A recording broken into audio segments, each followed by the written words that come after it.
পলাশ সাহার সরকারি চাকরি এবার পেলেন সুস্মিতা সাহা। হ্যাঁ ভিউয়ার্স, তবে কি কোনো যোগ্যতা ছাড়াই সুস্মিতা সাহা এবার পুলিশ হয়ে যাবেন? পুলিশ হওয়ার পর তার নতুন স্টেপ কি হতে পারে সেসব বিষয় নিয়েই থাকছে আজকের ভিডিওতে। Hello viewers, welcome to viral video channel. Palash সাহার এই অকালে চলে যাওয়ার কর্মকাণ্ড বর্তমানে কারো কাছেই অজানা নয়, কারণ এই বিষয়টি সোশ্যাল মিডিয়ায় ব্যাপক সাড়া ফেলেছে। আর এই বিষয় নিয়ে নিত্য নতুন নানা রকম তথ্য বেরিয়েই চলেছে। আর সেই তথ্য ভাণ্ডারেই নতুনভাবে যুক্ত হলো এই একটা চাঞ্চল্যকর তথ্য যে পলাশ সাহার চাকরি অবশেষে নাকি সুস্মিতা সাহাকে দেওয়া হয়েছে। পলাশ সাহার অকালে চলে যাওয়াকে কেন্দ্র করে নেটিজেনরা দুই ভাগে বিভক্ত হয়েছে। একদল মানুষ তো দোষী হিসেবে গণ্য করছে পলাশ সাহার মা আরতি সাহাকে, আরেক দল মানুষ রীতিমতো দোষারোপ করে যাচ্ছে পলাশ সাহার স্ত্রী সুস্মিতা সাহাকে।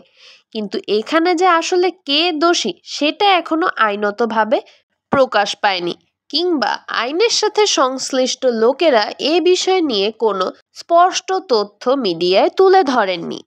পলাশ সাহা চলে যাওয়ার পর সুস্মিতা সাহা যেদিন প্রথম ইন্টারভিউ দিয়েছিলেন সেদিন তিনি তাদের সংসারের অনেক গোপন কথাই তুলে ধরেছিলেন, যার মধ্যে তিনি বলেছেন যে পলাশ সাহার মা আরতি সাহা সুস্মিতাকে একদমই পছন্দ করতেন না। কিন্তু আমরা বিভিন্ন বিয়ের ভিডিও বা ছবিতে দেখেছি তাদের মধ্যে বেশ মিষ্টি মধুর সম্পর্ক ছিল, না হলে এত সুন্দর পোজ দিয়ে ছবি তোলাটা আসলে একটু অস্বাভাবিক ব্যাপার। এখন এখানে কি শুধুমাত্র তারা আতিথেয়তা এবং সৌজন্যতার খাতিরে কি ছবিগুলো তুলেছে কিনা সেটা আসলে তারা ছাড়া আর কেউ ভালোভাবে বলতেও পারবে না। পলাশ সাহার মা আরতি সাহা চাইতেন যে সুস্মিতার সাথে পলাশের সবকিছু যেন শেষ হয়ে যায়।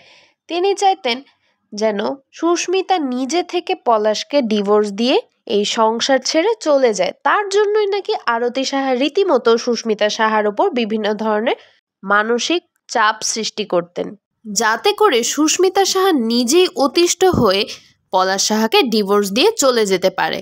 কারণ পলাশ সাহার উপর চাপ প্রয়োগ করে যদি তাকে দিয়ে ডিভোর্স দেওয়ানো হতো, এতে করে নাকি তার চাকরি চলে যাওয়ার সম্ভাবনা থাকতো।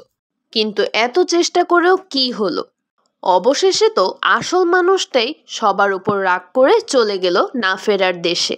আর এখন সোশ্যাল মিডিয়ায় শোনা যাচ্ছে যে পলাশ সাহার চাকরি নাকি তার স্ত্রী সুস্মিতা সাহাকে দিয়ে দেওয়া হয়েছে।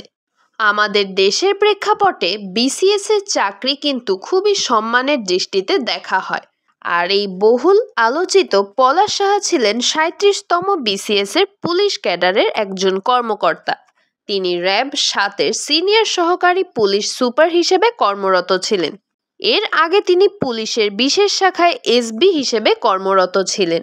এখন প্রশ্ন হলো, তিনি যেহেতু নেই, তাহলে তার এই বিশেষ সম্মানিত পদের অধিকারী কে হবেন?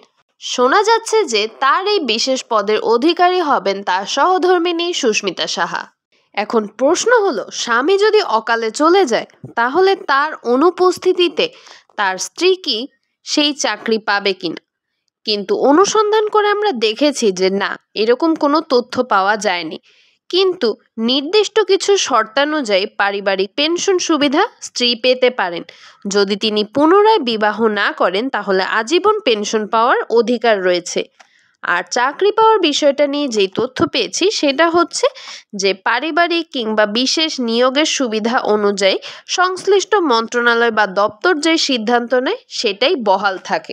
সুতরাং ধারণা করা হচ্ছে মানবিক দৃষ্টিকোণ থেকে সুস্মিতা সাহা পলাশ সাহার চাকরিটা পেলেও পেতে পারেন।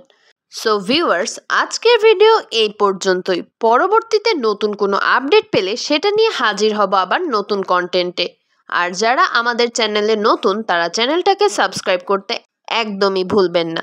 পরবর্তী ভিডিও দেখার জন্য সকলকে আমন্ত্রণ রইল।